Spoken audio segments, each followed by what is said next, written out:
Hi, my name is Donna, and you are listening to the Noble Art of Wellbeing. And today I have the pleasure of speaking to the lovely author and yogi Anna Guest Jelly. Hi, Anna, and welcome to the show. Hi, thank you. I'm so happy to be here. I'm happy to have you on the show again. It was about a year ago, and I think that we spoke. I can't remember the exact date. Yeah, time flies, It, doesn't it? it, it does, and since then, Anna, you've written a book called Curvy Yoga.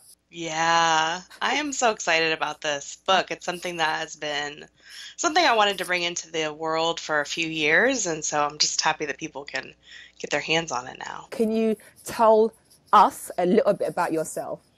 Sure, yeah. So I'm the founder of Curvy Yoga, which is body affirming yoga for people of all shapes and sizes. And I've been teaching yoga for, I guess, about 8 or 9 years now, and I've been practicing for almost 20. And when I was practicing for a long time, I always felt like I was the biggest person in the room by far, and like, oh, I'm really gonna get yoga once I like lose weight or change my body, because the instructions that I was getting from my teachers just never really made sense for me. Yeah. And I was a huge chronic dieter, so that was really my frame of mind for a long time. Mm. And then when I started to be on a journey of body acceptance, that's when I had this moment of, oh, well, maybe my body isn't the problem here in yoga. Maybe it's just that I need some different information. And that was kind of the spark of Curvy Yoga. Oh, really? And your yoga journey, Anna, started with a home practice. Yeah, it did. There weren't any classes where I lived at the time, Mm. so that was all that was available. So I did some Rodney VHS tapes, and that's how I got started. And you were lucky enough, Anna, to have a teacher, a mature teacher. So she was very inclusive by virtue of her age. Yeah, that's right. The first class I took was at a community college, and my teacher had to be at least in her 70s, if not a little bit older. And because it was a community center, which is usually pretty focused on having a diverse, swath of the community be there, and maybe because of my teacher's age, most of the students were also closer to her age than my age. I was in my early 20s at the time. So it just was this environment where everyone was doing what was best for them, and it was like no big deal. And that was a perfect environment for me to try an in-person class, because it just gave me this tone of, oh, I'm just here to like figure it out for me. Yeah. And I suppose for you, then that was a very good way, a good introduction of yoga, because then you were just accepted Right. in class. And when for you, Anna, did you then see there was a difference in terms of other classes that you attended? So I moved to a town where there were more yoga classes available and a yoga studio. And that was, I don't know if that was exactly the start of, but probably near the start of more faster paced classes, more physically intense classes. And that's when I really started to notice that difference, where there was less space for a variety of bodies, a variety of needs of bodies, and where it felt more like my job was to try to keep up. And when I couldn't, to just, wing it or rest in child's pose or whatever, that there was less space for everybody figuring it out like there was in that first class. Okay. And was that the point then, Anna, that you decided then to become a yoga teacher? It was a little while after that, but yeah, that was definitely kind of the beginning of it, because I had been teaching English for a while, and so I knew that I loved teaching and I knew that I loved yoga, and I just suspected that I couldn't be the only person on the face of the earth who wanted this kind of information for curvy bodies. So I thought, I'm just going to do a teacher training and see what happens. I did not have a big vision for what curvy yoga has become today. I just thought, I'm just going to start because I wish this information existed and I want to find it. And it grew from there. Yeah. And I'm glad, Anna, that it started, because I wouldn't be talking to you now if it didn't. Oh, yeah, me too. But and what reception did you get, Anna, when you first started Curvy Yoga? So I had no idea how people would respond. I just thought maybe I'll find like a few people here or there, whatever. And at first, I started teaching informally, just friends. And then I moved to where I live now in Nashville and had to start over. So I thought, well, I don't really have any friends I can just teach to because I just moved here. So I'm going to start something more formal. Got the word out, and people were so excited. I couldn't believe it. But it turns out, this was kind of my hunch, but there were lots and lots of people who wanted to practice yoga because I think the word had been getting out there more in kind of mainstream media, like yoga is good for you, it helps you calm down, it helps you stretch or build strength, whatever people are getting in terms of messaging about yoga. And they were like, I want to do it, but the only bodies I see doing it are not like mine at all. So when this class was there to call out and say like, hey, all bodies are welcome here, people were like, oh my gosh, yes, I want to try it. Yeah, and what's surprising, Anna, because I'm sort of doing a similar thing, and I think it's just, I suppose, shocking that your yogi image is someone tall, slim, blonde with their legs behind their head, and so Right. a whole raft of people aren't one considering it because they don't see themselves, and there are people Yeah. that want to do it, and I'm just so upset that I find a lot of people want to find yoga, but there's nothing there. And at the weekend, I ran a workshop, and one of the attendees told me she came to a class of mine about a year ago, but tried 7 classes, Mm-mm. and Oh. she called them nasty yoga because when Oh no. she called mine good yoga because when she went, she wasn't either felt welcome, and those that did accommodate her, they just didn't know how to teach to her body type. And what she Yeah. ended up doing so that she wouldn't be disheartened was sending a photo of herself saying, can you teach? And it's 2017. Right. I know it's so disappointing when that happens. I think definitely here in the US, teachers are getting their awareness raised about these issues. And it sounds like that's kind of starting there in the UK. But still, there are many teachers who aren't learning how to teach curvy bodies. And so, like you're saying, for the student, then their experiences is just up to the teacher to wing it in that moment. And, who knows how well they can wing it because we get so many negative messages about curvy body from society that, of course, yoga teachers have those ideas too because we're human beings who exist in the world and also receive these messages. So I think it's so important for yoga teachers to consciously seek out that information because it's not rocket science, but often you do need some background information on how to make it work. Because I think teachers either overdo it or are unwelcoming, or they try something but they feel really awkward because it's not something they're used to. So they're not used to acknowledging, for example, how to make space for your belly. So then they maybe deliver it in a way that's weird, or they just don't say anything because they're afraid to offend that person. So there's just so many different traps that teachers can get into when if they have that information, it can be much simpler. Yeah, and as you say, there's such a wealth of information on Google now that Hmm. if you are prepared to accommodate in every individual that comes into your class, it's available to do so. Yeah. Because I also hear the converse of someone saying they went to a class, and the teacher was almost like stunned that she could do certain postures. And it's almost, she just felt really bad about being there. She turned up, was doing Yeah. it, but felt as though she shouldn't be there. And that is like, Yeah. that's not nice. And because of her size, there were these assumptions being made that they can or cannot do certain things. Why not just let the yogi be and then Yeah. make an informed decision thereafter? Because I now say never tell a yogi by their size or their appearance, because you just never know, Yeah. whether you're slim, whether you're curvy, you just don't know. Someone can go in that room and be slim, and they're stiff as a board, Yeah. myself included. And I see students that come into the room and they do the deepest back bend ever, and they're just oblivious of what they're doing. And when you say you're flexible, they say, what, me? And they just don't believe it. Right. So I don't know if you find a similar scenario in your experience. Yeah, I think what you're saying is so important because, and it's something I think that yoga teachers learn or are sort of aware of at least when it comes to thinner bodies, that they can't necessarily know who has an injury they can't see or who has chronic pain or who's going to be flexible, like you're saying. And so the same is true of curvy bodies. We just get messages from society that say these bodies are going to be inflexible, they can't do anything, they're not strong, whatever.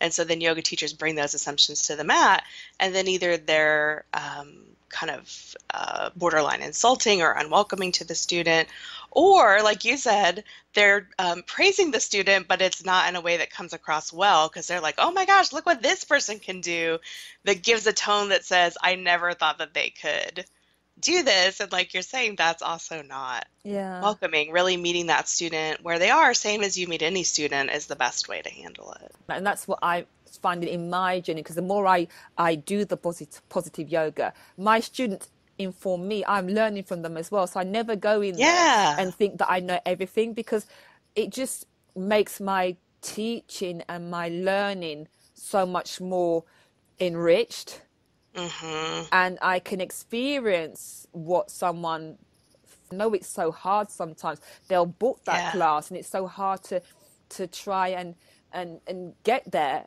And then they sometimes don't come because they don't have the courage to come, because they have this image of what the yoga studio is going to be like. You know, it's going to be very cliquey. Everyone looks Right. very polished and everyone looks a certain way. Everyone's wearing lycra, and they just feel Hmm. they don't fit in. And so they're just staying away from the yoga mat. Yeah. Well, I think that's where, classes like yours where you're intentionally saying in your, marketing materials or whatever, hey, this class is for people of all shapes and sizes. You're welcome here. You're using that language to try to cue it. And same thing with any images that are being used and sharing the word, that it's not only one certain body or everybody in spandex or whatever the case, but making it look a little bit more friendly and welcoming. Yeah. Because, you were talking earlier about not assuming what students can do. And I was thinking to myself, even as a curvy woman myself, I don't know what every curvy body needs. Every curvy body isn't exactly like mine. Mm. People carry their weight in different places in their body, or they might have an injury somewhere where I don't, or vice versa. So we can just never know Yeah. And what that's it's like to be in someone else's body. And that's so true. And that should just be a blanket statement, regardless of what you look like.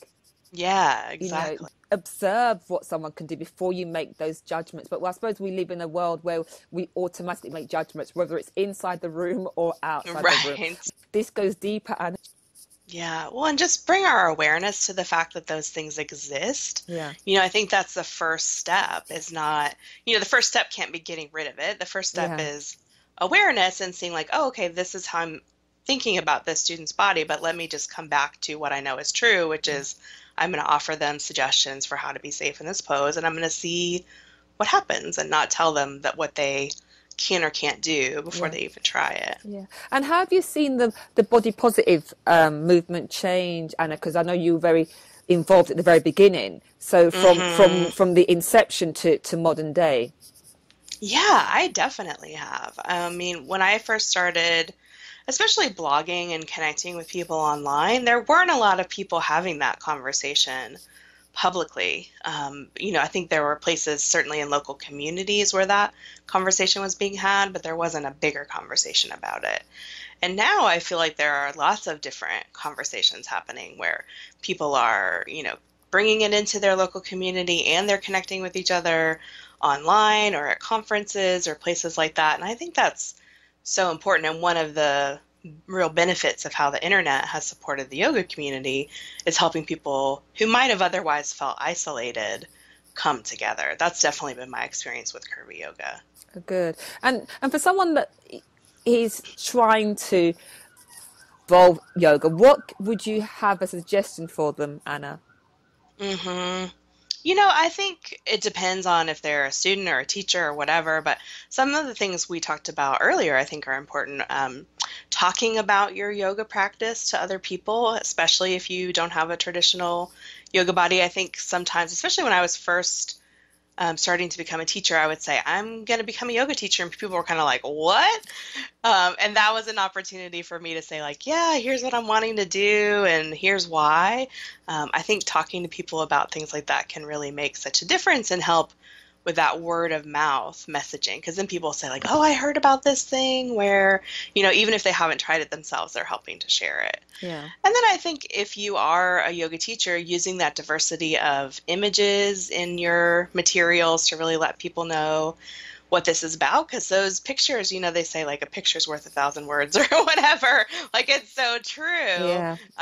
particularly in this context. Yeah. And then as a teacher, also, like we were saying, being aware of how you're teaching, the biases that you bring to teaching, and just continuing to educate yourself. Yeah, and I think the aim or the goal, what we're both trying to achieve, is to just normalize all body types. Yes, yeah, all So, bodies are good or bodies. yeah, exactly. That you go into the room and you see the person as opposed to anything else, and you Hmm. and you teach the yoga to what you see their body needs in that instance. Right. I think the thing that has always kind of boggled my mind about the need for this conversation is that even when you have a room full of bodies that look very similar, they're still all different.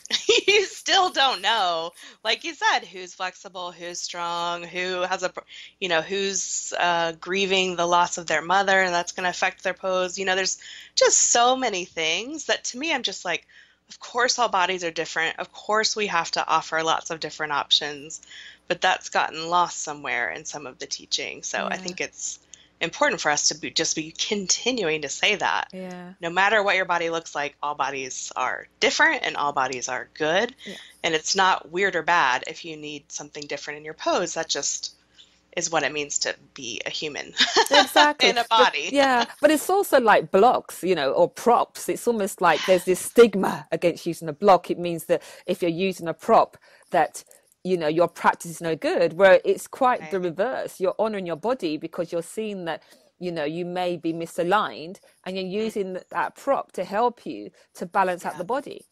And yoga's about balance, and you use what you can to do so. Yeah, I think as teachers, it's so important to talk about how props help us really move where we're wanting to go. Because usually when people are resisting props, it's because they want to be somewhere that their body isn't. And so props is what help you build the strength, build the flexibility. I think when we can say why a prop is being used, that it makes a big difference. And when I'm teaching, just start everybody with props. I don't give them really a choice. And so what that means is that everybody starts at that level playing field. They find their alignment with the prop, and then I give them information for how to dial that block down or get rid of it or whatever. But that way, no one's like, oh, I'm not going to take it because that's not the best choice. We're just starting there. We're kind of working in reverse, but helping everybody find where is good for them. Yeah, no, and that's a good way to do so, because what I try and do is I use a block myself or a prop myself. Hmm. So at least then they see the teacher using that. But I like what you're saying, that everyone uses it. So it's a level playing field and in which the body Yeah, needs to go right. into. And I do what you do too and use it myself, even Yeah, if I don't quote unquote need it. It's yeah, not really about what my body needs in that moment. It's about, letting the students see that this is an okay thing to do because the students often want to do what the teacher's doing because yeah. they think that's what is best. Yeah, So exactly. let's talk a little bit, Anna, about the book.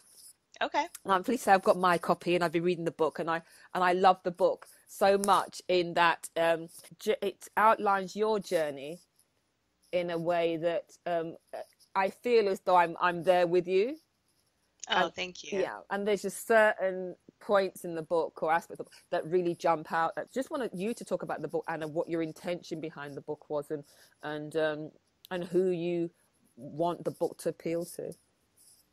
I really wanted this book to be something that talked to how yoga and body acceptance come together because I feel like that. So I feel like yoga is one of the best tools for people on a body acceptance journey because it is concretely asking you during the practice to notice what is happening with your body. And that's an essential skill for body acceptance because how can you accept something you know nothing about? You cannot. I know that from personal Mm. experience.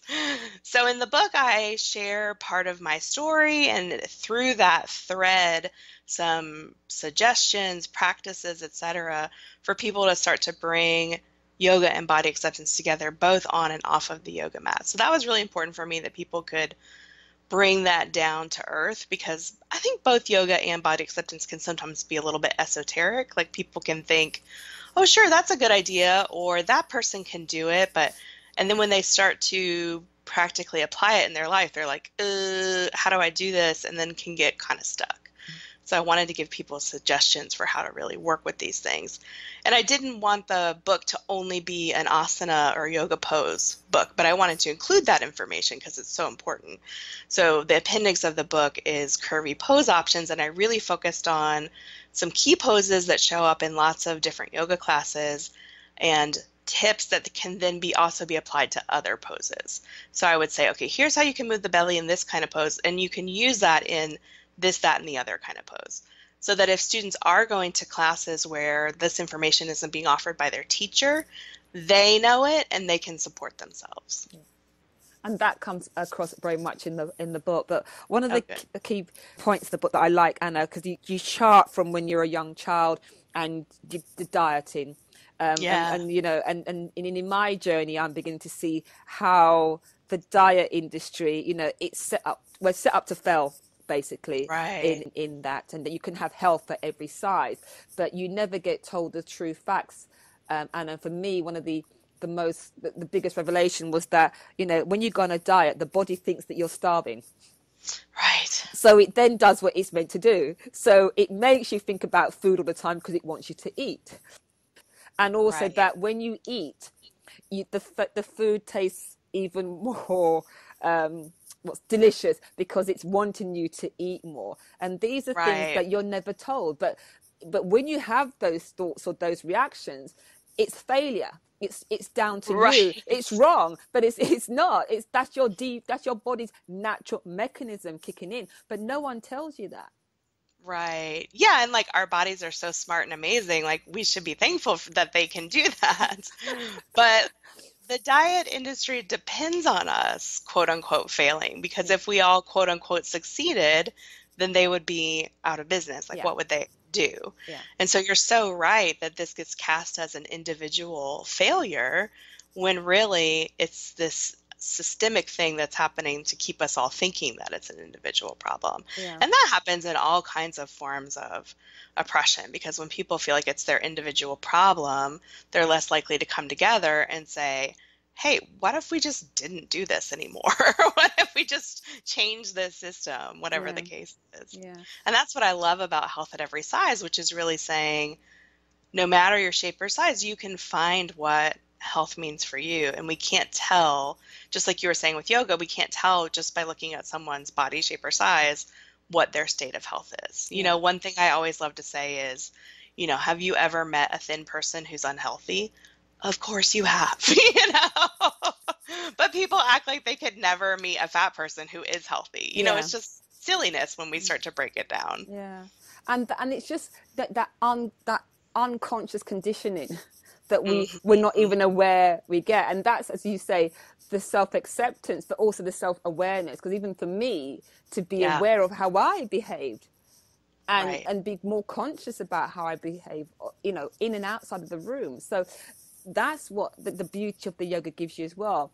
But what I liked, Anna, was the stories you tell about your diet journey. I can't remember the exact number, but you worked out how many diets 65. That's it, 65 diets, and how many thousands of dollars that you spent on various diets. But it was the yoga that allowed you, and I love that because that gives a very good example of the self-acceptance that you personally got from it. And that was such a poignant moment for me in the book.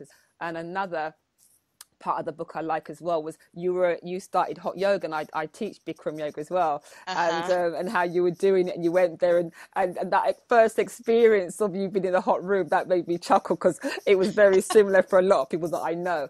But but I loved when you were there. It was just it was a quiet class, and it was just you and the teacher, and then these 10 ladies turned up from the local soccer team.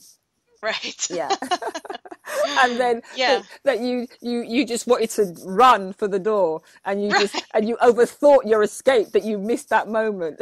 I know. I was just like, I can't get out of it now. But what I I'm loved, stuck here. yeah, but what I loved, and I loved that teacher for doing that, and he intentionally did it, was the posture. I can't remember what posture were you in. Yeah, I think a wide-legged forward Yeah, bend. forward bend, yeah. And then he turned and he said to them, because they were struggling in the room, and look at Anna. And I thought that was such an excellent example. And I think for you, because he was proud of you and he showed that, but Yeah, also showed these women that, and for you, that just because the women were tall and slim, they couldn't do all the poses. right. And so it was like the reverse. Then you were doing the pose, they might have thought you couldn't do it. So I just love the Hmm. lesson that was learnt there, in that very moment. Yeah, it was such an eye-opening moment for me of really exactly what we've been talking about, which is, oh, my body can do these Yeah, things, and I don't have to change my body in order to do them, which is what I had thought for a really long time. yeah.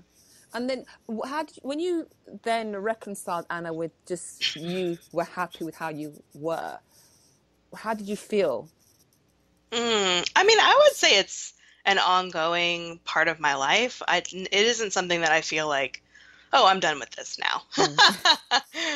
When I started my body acceptance journey, I thought that time would come. Like I would know, okay, well, now I'm done with body acceptance. I'm going to move on to some other part of my life. And how I really think about it now is as a conversation, like an ongoing conversation with my body. Mm. Because as we were saying earlier, bodies are always changing. So there's always something different or new or whatever about my body for me to engage with. But Yeah. what's interesting is that I think at one point in my life I would have found that really frustrating, like, oh, this is never going to be over. But how I think about it now, and I can see such a change from how I used to relate to my body, is that I do relate to my body. Because before I was so separate from it because I just felt like I was waiting for it to change into what I wanted it to be. And so, like, my self criticism was so high. That felt like my 24/7 inner narrative was Mm. what's wrong with me, what's wrong with me, and some different iteration related to my body. And now those voices are so much less frequent, so much quieter.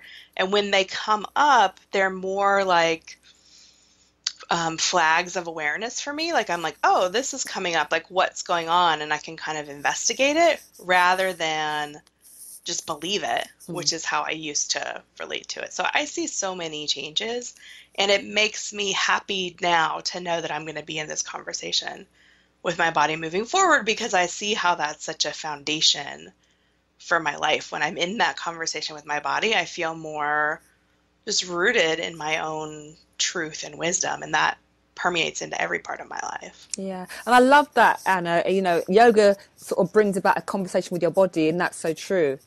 Because, Hmm. and I love in the book as well the bit where you say, and I do this sometimes, I can relate to you, where you say that the teacher says, feel this, like feel your little toe against the Right. yoga mat, and you think, what the hell are they talking about there? Right. And that moment when you got it, Yeah. you did feel it, and you got it. Right. Because our Because it body, because our body gives us messages all the time. We get all these sensations and we just dismiss them. right. Or we don't even notice. For so long I feel like I just didn't notice those things. I didn't have the capacity for it. And Yeah. yoga, really unbeknownst to me, yoga was building my ability to do that over time. And then Yeah. there were those moments where I was like, oh, this isn't just a metaphor. I am capable of feeling this. The yoga, and I always say that the yoga for me, it brings you home to yourself. Oh, yeah, that's a beautiful way to put it. Yeah, because it does, because we so go from an outside in world. Right. Yes. And then when you get on that mat, you start to get into that internal, and you live Hmm. from the inside out. And then all the things I believe we've been searching for, that we've been told that what we need to make ourselves happy, how we look, where we live, the things we purchase, we see they're Right. unimportant. That once we're happy on the inside or contented, we Yeah. don't need all those other things. And sometimes, Yes, yeah, I love it. yeah. And then, but it's almost like when someone says, talking about weight, someone says they lost the weight, but they're still unhappy. Right. So it's like, Yeah. so they think that their happiness is contingent on doing something or someone, and they realize it's not, it's on you, really. And then Yeah. realizing that it's not those things that make you happy, that it takes a while sometimes to get there. Some people never get there because Right. they don't enter that conversation with themselves. Yeah. And that was such a huge message I wanted to share in the book, which is what if you could just start being happy right now Yeah, with the body that you have today? yeah, Because we never know what changes are going to happen with our body. And most people who have been on a diet, even, once or twice, know that it's not something that lasts. yeah, yeah, yeah, The weight ebbs and flows over time, yeah, because that's how bodies work. And so if we can find that happiness, like you're talking about, then it's not so tied to things that are yeah, fleeting. Yeah. yeah, yeah. And I think, and then you're more authentic, and you just Hmm. and you experience life in a more fulfilled way, because once you have that self-acceptance and that self-love, Yep. there's nothing you can't achieve. Yeah, that's exactly right. Yeah. Okay, Anna, so what plans or wishes do you have for the future in terms of the yoga world, and for you in terms of your writing and your yoga? Mm. With my yoga practice, it's such a essential part of my life now that I think of it as that place where I go to revisit that conversation Mm. with myself and my body, because I'm certainly much more adept at having that conversation off the mat than I used to be, but the mat is sort of where I plug that cord back in and make that connection again and kind of get charged for doing it, because I notice if there's time where I'm off my mat, I get just further and further away from my body. So Yeah. I have a long view of my yoga practice, that it's something I want to do for the rest of my life. And I know that with that perspective, that means that there will be times that it's more physical and times that it's less physical. And that's all fine. Like, I try to welcome it all into my practice now and not beat myself up if I'm not doing, like, 90 minutes 5 times a week, which is the kind of thing I tried to force myself to do in the past. Mm. And similar to a diet, with forcing myself into a structure that didn't actually work for me, I usually ended up without a regular practice. But being more spacious Mm. leaves me with a regular practice. It's kind of counterintuitive to the messages that we receive, but certainly true to my own experience. So Yeah. my hope with the book and Curvy Yoga moving forward is that, we can just continue to have these conversations with each other about making space for all of our bodies, and the fact that all bodies are always going to be different. Like, that's not going away. That's Yeah. something that we have to fight against. It's something that we can welcome into our teaching, our practices, our lives, all of those things. Because for me, neither yoga nor body acceptance are an end point. I really think of them as gateways into living the life that you want on your own terms. And that's what's really important to me, and I hope continues to grow. Yeah. And Anna, finally, how do you think we can use the yoga to evolve the the body positivity that we're seeing right now, and how we can hopefully make it sort of go into all aspects of life, not just yoga? Mm. I think if we're thinking about it from that direction, then really what we talked about earlier is so important, which is talking about yoga as a tool for listening to your body Hmm. and knowing what your body needs. And I also think when we're listening to the body, we start to know what's true for us, whether that's in relationships or work. We're getting those messages. We have more access to them. We're more sensitive to them.